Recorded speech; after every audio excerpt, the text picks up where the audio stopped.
Bienvenue dans Euronews Soir, ravi de vous retrouver. Voici ce qui a marqué l'actualité de ce mardi 21 mai.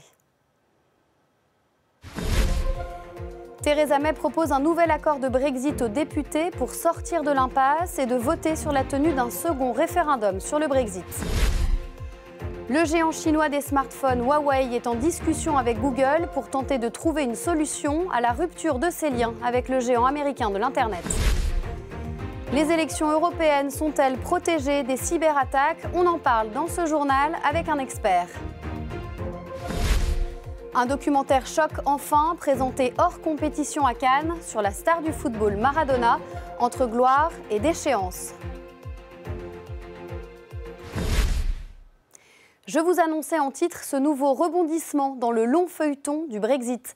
Theresa May a présenté cet après-midi à la presse un nouvel accord avec la possibilité d'organiser un second référendum. Maxime Bios-Duplan. Revirement de Theresa May. La première ministre britannique a proposé ce mardi aux députés l'organisation d'un second référendum sur le Brexit, une hypothèse qu'elle avait jusqu'alors fermement rejetée. En fait, Theresa May, qui veut maintenant faire adopter à tout prix son accord de Brexit, déjà rejeté plusieurs fois, y joint la proposition de tenir plus tard un second référendum et la possibilité de maintenir une union douanière avec l'Union européenne.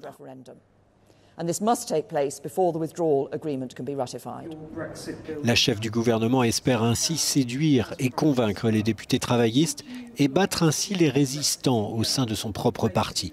À nouveau, elle a mis en garde contre un no Brexit. Rejeter cet accord et il ne sera plus possible de quitter bientôt l'UE avec un accord négocié. Et que ferons-nous alors? Certains suggèrent de partir sans accord. Mais quoi que vous pensiez de ce résultat, le Parlement a été clair. Il fera tout ce qui est en son pouvoir pour l'éviter. Et s'il n'y a pas d'accord, il faudra une élection générale ou un deuxième référendum qui pourrait conduire à l'absence du Brexit. Ce qui n'a pas changé en revanche, c'est le départ annoncé de Theresa May. Il pourrait intervenir dès le début du mois de juin et déjà certains, Boris Johnson le premier, se sont positionnés pour lui succéder et hériter du dossier pour l'instant inextricable du Brexit. En France, à 5 jours du scrutin, Emmanuel Macron se pose une nouvelle fois en rassembleur de l'Europe dans un entretien publié par une quarantaine de quotidiens régionaux. Pour lui, cette élection est la plus importante depuis 1979 parce que l'Union est face à un risque existentiel. Emmanuel Macron en première ligne de la campagne pour les européennes. À quelques jours du scrutin, le président français s'est à nouveau posé en rassembleur et défenseur de l'Union européenne. Accusé d'abuser de sa position dominante par certains qui demandent un droit de réponse, sinon un traitement similaire, il s'est exprimé dans un entretien publié par une quarantaine de quotidiens régionaux.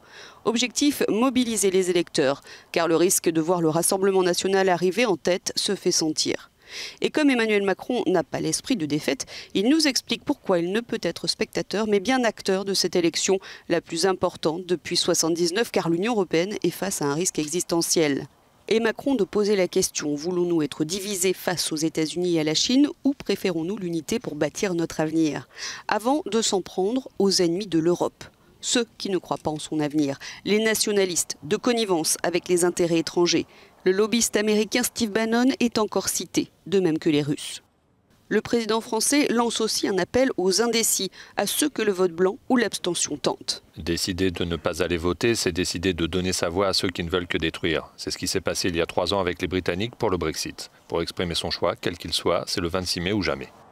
Lundi, Macron et le Premier ministre socialiste portugais António Costa avaient lancé ce même appel aux électeurs européens et tous deux parlaient de bâtir une grande coalition des progressistes.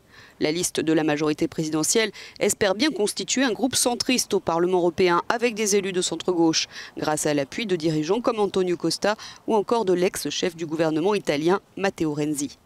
La majorité, déjà affaiblie par la crise des Gilets jaunes, est bien consciente qu'arriver dimanche aux européennes, derrière le Rassemblement national, réduira sa marge de manœuvre en France et à l'échelle européenne. La semaine dernière, les polices européennes et américaines ont démantelé un vaste réseau de cybercriminels. Ils ont dérobé 100 millions de dollars à des dizaines de milliers de victimes dans le monde en utilisant un logiciel malveillant russe. La cybersécurité est un fléau mondial qui touche un éventail très large de domaines. Pour en parler, je reçois Nicolas Arpagian. Bonsoir. Bonsoir. Vous êtes expert en cybersécurité. Alors on va parler des élections européennes. Est-ce qu'elles sont protégées de l'ingérence d'un pays, quel qu'il soit ? Alors pour l'instant, ce qui pose question, ce n'est pas tellement l'intégrité du vote, c'est-à-dire la réalité de la comptabilité des suffrages, mais c'est le fait qu'il puisse y avoir une influence sur les opinions publiques, sur les populations à partir de diffusion de fausses nouvelles. Il n'empêche que, effectivement, en courant avril, le Parlement européen a organisé un exercice de gestion de crise pour justement faire face à des cyberattaques, voire déjà s'il disposait des expertises, des moyens techniques, et puis s'entraîner à justement à apporter une réponse opérationnelle si des cyberattaques devaient être constatées à l'occasion du scrutin européen. Alors on parle beaucoup de l'ingérence russe. À quel point est-ce une menace pour des pays ?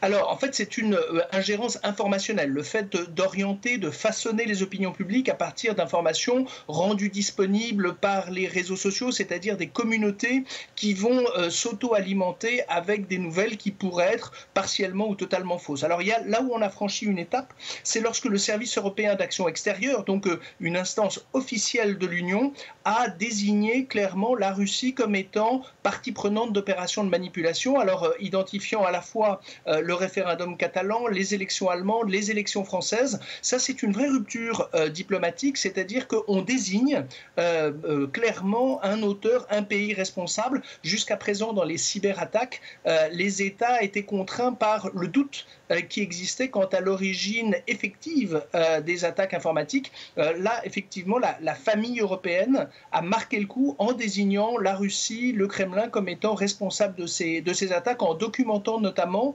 ce qu'on appelle des bots, c'est-à-dire des ordinateurs qui automatisent l'émission de messages sur les réseaux sociaux, évaluant jusqu'à une dizaine de pourcents des messages concernant justement le scrutin ou des élections qui seraient générés par des automates. Effectivement, là, on voit bien qu'on a passé une étape dans la géopolitique. Nicolas Arpagian, un grand merci pour votre éclairage. Je rappelle que vous êtes l'auteur de La cybersécurité aux Presses universitaires de France. Merci. Ouvrons maintenant une page économie. Google et Huawei vont-ils trouver ensemble une solution après l'interdiction des États-Unis de vendre des équipements aux géants chinois des smartphones? L'heure est aux discussions. Marc Bouchage. Google et Huawei sont en discussion pour chercher une solution. C'est ce qu'a indiqué mardi le fondateur du groupe chinois de télécommunications. Cette déclaration intervient 2 jours après que Google a annoncé devoir couper les ponts avec le géant chinois des smartphones pour respecter l'interdiction voulue par Donald Trump, celle de ne plus vendre des équipements américains à Huawei. Si cette interdiction entre en vigueur comme prévu d'ici 90 jours, elle empêchera Huawei d'accéder notamment au système Android et aux applications comme Gmail, YouTube ou Google Maps, propriété de Google. Concernant les appareils Huawei existants, Google a expliqué que son service Google Play, qui permet de se fournir en applications d'Android, devrait continuer de fonctionner. En revanche, pour les futurs appareils, Google devrait logiquement cesser toute collaboration. Huawei serait alors contraint de proposer uniquement une version en open source d'Android, c'est-à-dire libre de droit. La crispation entre l'Iran et les États-Unis à présent. Euronews a pu rencontrer l'ancien maire de New York, Rudy Giuliani, actuel conseiller du président américain Donald Trump. Il réagit aux conséquences des sanctions américaines sur Téhéran. Les précisions de Stéphane Amalian. La guerre des mots s'intensifie entre Washington et Téhéran alors que les États-Unis ont déployé des navires de combat dans le golfe Persique. Le président iranien Hassan Rouhani demande plus de pouvoir au gouvernement pour diriger l'économie frappée par les sanctions américaines. L'ancien maire de New York et actuel conseiller de Donald Trump, Rudy Giuliani, a déclaré à Euronews que la guerre économique a été remportée par Donald Trump et qu'il était prêt à passer à la vitesse supérieure. Je pense que Trump a énormément aidé à isoler l'Iran et à le vaincre économiquement. Je pense que les discours belliqueux ont eu lieu parce que certaines menaces dépassaient la situation économique. Je pense que le président américain et le gouvernement voulaient qu'ils se rendent compte qu'il y a certaines lignes à ne pas dépasser. De son côté, l'Iran ne cède pas aux intimidations. Le chef de la diplomatie iranienne, Javad Zarif, a d'ailleurs lancé un hashtag « Never threaten an Iranian ». Traduisez « Ne menacez jamais un Iranien ». Encouragé par Bolton, Ben Salman, Ben Zaïd et Benjamin Netanyahou, Donald Trump espère réaliser ce qu'Alexandre, Gengis Khan et d'autres agresseurs n'ont pas réussi à faire. Conséquence des sanctions américaines, le FMI estime que l'économie iranienne s'est contractée de 6% au premier trimestre de 2019, avec une inflation à plus de 32%. C'est une légende de la Formule 1 qui vient de s'éteindre. Le pilote autrichien Niki Lauda est mort à 70 ans. Retour sur une carrière flamboyante marquée par un terrible accident. Sandrine Delorme. Niki Lauda, triple champion du monde de Formule 1, est mort à l'âge de 70 ans. Né à Vienne en 1949, c'est contre l'avis de ses parents qu'il se lance en Formule 1 dès 1972 grâce à un prêt de 400 000 francs. En 1974, il rejoint l'écurie Ferrari et sa carrière de coureur automobile décolle avec un premier titre de champion du monde en 1975.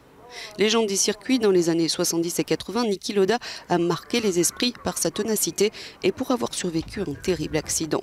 En 1976, le 1er août exactement, lors du Grand Prix d'Allemagne sur le circuit de Nürburgring, surnommé l'Enfer Vert, Niki Lauda frôle à pleine vitesse les rails de sécurité. Sa Ferrari part en tête à queue, heurte le bord de la piste et prend feu. Niki Lauda aura le visage et les poumons brûlés. Extrait du cockpit par 3 pilotes qui se sont arrêtés, il est même déclaré mort avant d'être transporté à la clinique. Malgré des brûlures étendues, il n'abandonne pas la course. Il remportera même 2 autres titres de champion du monde en 1977 et en 1984 chez McLaren, où il court aux côtés d'Alain Prost. Celui qui a incarné l'âge d'or de la Formule 1 avait stoppé sa carrière de coureur en 1985, puis rejoint les équipes de management de Ferrari, Jaguar, Mercedes, avant de se tourner vers son autre passion, l'aviation. Il fondera plusieurs compagnies aériennes, Laudair, puis Niki. Et l'on termine ce journal avec un documentaire intense sur une autre légende du sport, la star du football, Maradona. Le réalisateur anglais Asif Kapadian s'est intéressé aux années napolitaines de l'Argentin. Un film présenté hors compétition à Cannes. Fleur Martin.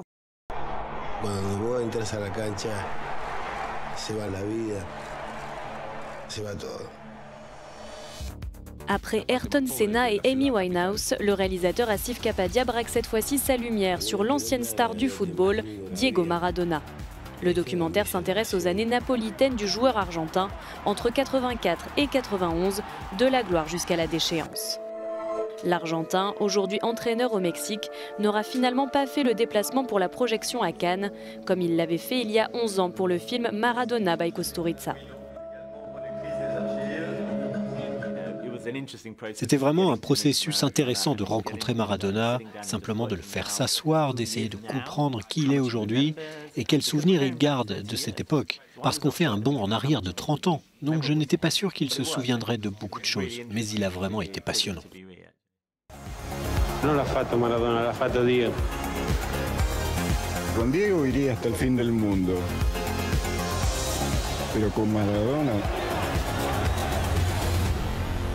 no daría un paso. J'ai pleuré de la 10e minute du film jusqu'à la fin. J'étais vraiment ému car cela reflète aussi le côté sombre de Maradona. C'est une partie intégrante du documentaire et c'est très fort à regarder.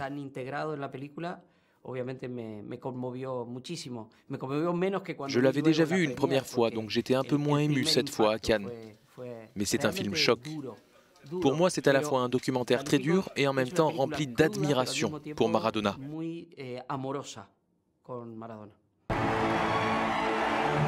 Cette tragédie footballistique sera projetée dans les salles européennes cet été.